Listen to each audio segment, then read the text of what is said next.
Howdy. For those of you who don't know me, my name is Nolan Maldonado, and I am the website migration coordinator here at Texas A&M AgriLife Marketing and Communications. And I want to thank you for taking the time today to watch this brief video about the upcoming subject matter expert review phase that we are going to be entering for the food science and technology website migration. A little background on the process. Over the past couple of months, we have worked alongside your department, especially with Asha and Dr. Awika, to go through the content that's on the old website and review it in order to improve its accuracy, organization, and create a strategy for engagement for that content. And so to do so, what we did was we looked at the old website, went through everything that exists there, determined what needed to be moved and what needed to be left behind. And from there, we created a development site, which is a non-public facing website, which we can use to kind of test out layouts and figure out which content needs to go where and how it needs to be formatted. And from there, we worked with Asha to organize that content for y'all so that we can get it ready to review from the subject matter expert perspective. So briefly, to kind of help give some background to this strategy that we're employing here.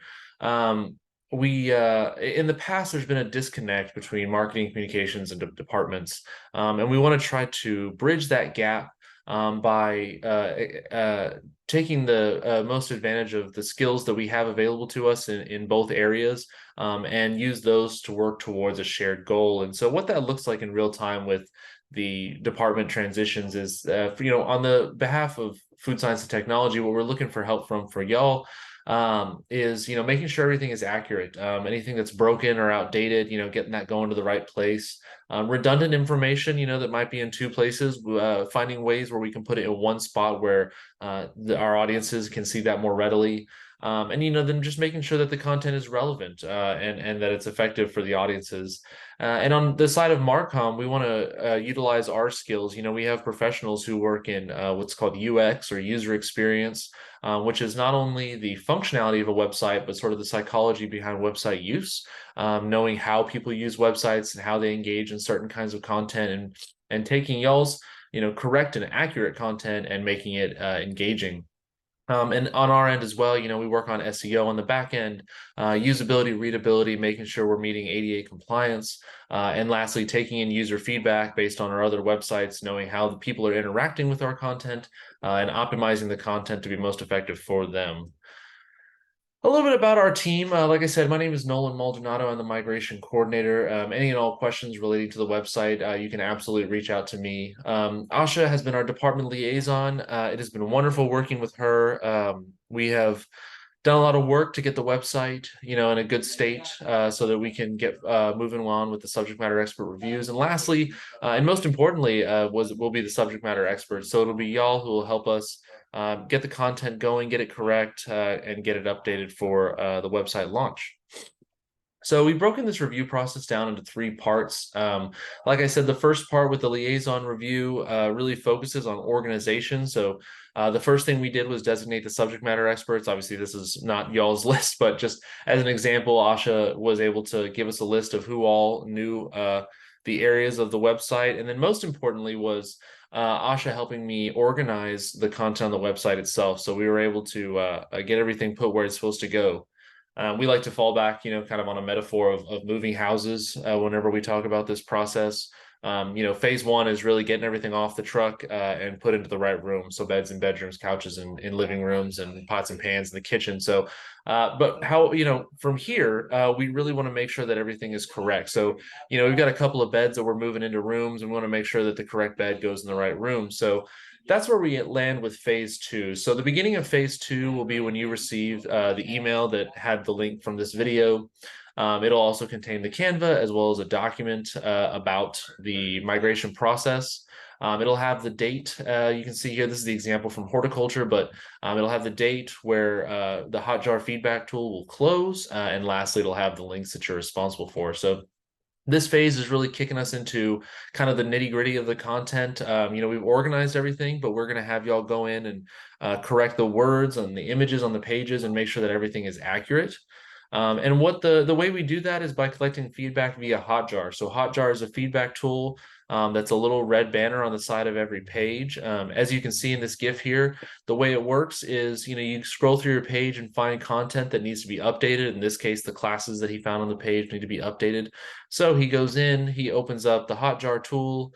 Once there, he sees that these little emoticons are available. So he clicks on how he's feeling about the page. In this case, he seems to have a little issue.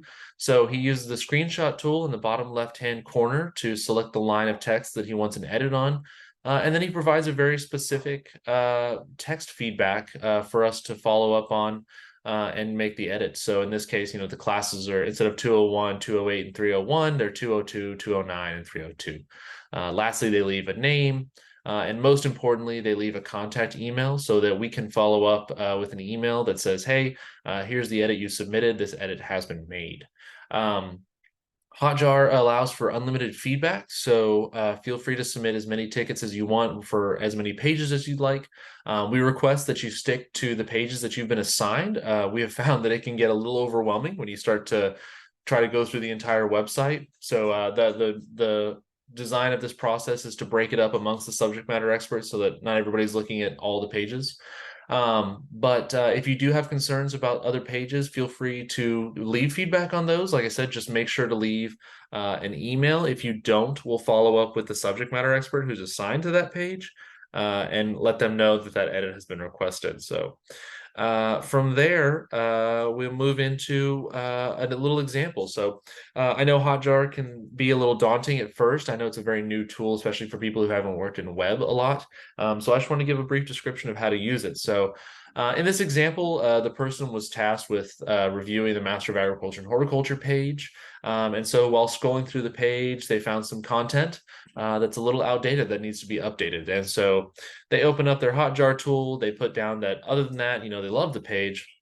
And using the screenshot tool in the bottom left-hand corner of the text box, they select the line of text that they need editing. So in this case, the minimum GPR requirements had changed. So they put a very specific text feedback. The minimum GPR is 3.5 and 5.75, for the same hours or for 30 hours or whatever the case may be. They left their email in the follow-up email box, and then they got the little ticket that says, thank you for your feedback. So like I said, it's very important that you do leave a contact for that. If you ever have feedback that is a little more complex, feel free to reach out to me via email, and I'll be happy to set up a time to discuss that. As for feedback, we do get lots of different kinds of feedback. Like I said, the easiest feedback for us to follow up on is quick factual requests, change names, dates, requirements, lines in paragraphs. Those will be made immediately and followed up with an email. The factual changes with no contact information, we'll go ahead and make the change, but we will notify the subject matter that change has been made, subject matter expert, excuse me. We do get feedback that are vague. Sometimes, this is bad or this is confusing, doesn't make sense. That's not bad feedback. However, what we'll do with those is log them into a UX or user experience Airtable, which is a spreadsheet. And if we get 2 or 3, on one page, we'll reach out to those subject matter experts and say, hey, where's the confusion happening or what can we improve about this page? And lastly is feature requests. We do get these a lot, and sometimes we have to examine them a little bit. Sometimes the department will say, hey, I have this program for students, and there's a ton of different things that they can do, and I want to put an image slider with 10 images on there. And while that is a really cool idea, we love that kind of feedback. We'll ask a couple of questions. So does this serve the department's stated goals? So, one major goal is recruitment within the department. And while an image slider might be a really cool way to show all of the opportunities, if there's a way that we can list out those opportunities or show those opportunities in a more engaging way than just clicking through images, we might look into a solution like that. Does it require further testing? If you have an idea of shifting something around to put it at the top, but that's kind of not what we would recommend for best practices, what we'll let you know is that, hey, we're going to put a test on this. And so for the first 90 days that the website is live, we'll let people interact with the website, see if they're getting to your content. If they're not, we'll work on finding a way to move it up and move it around. Does it require custom development? Is it something we've never done before that we've got to look into how to build out? That's not a problem either. The goal of this process is the launch. And so to achieve that, if it is going to take longer than the time frame between now and the launch, it's something that will occur afterwards. And lastly, does it have implication for the other department websites? We do get feedback from time to time about, the top level navigation that you'll see, which is degrees and programs, admissions and aid, get connected, research, and about. That one we want to stay static because we want it to match across departments to create a seamless user experience for all of our departments. But below that we have a lot of play and there's a lot of things we can do because every department is different. So like I said, so if it is something that's going to affect across departments, we'll put in user testing the same way we would for like a further testing for a feature, and see how that would affect the other departments as well as yours, and then look into it that way. So if you have any questions about these feedbacks, please let me know.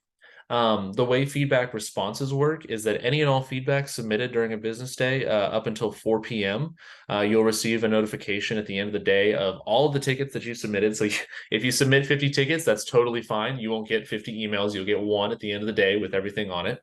Anything that's submitted after 4 p.m. will be followed up on the following business day.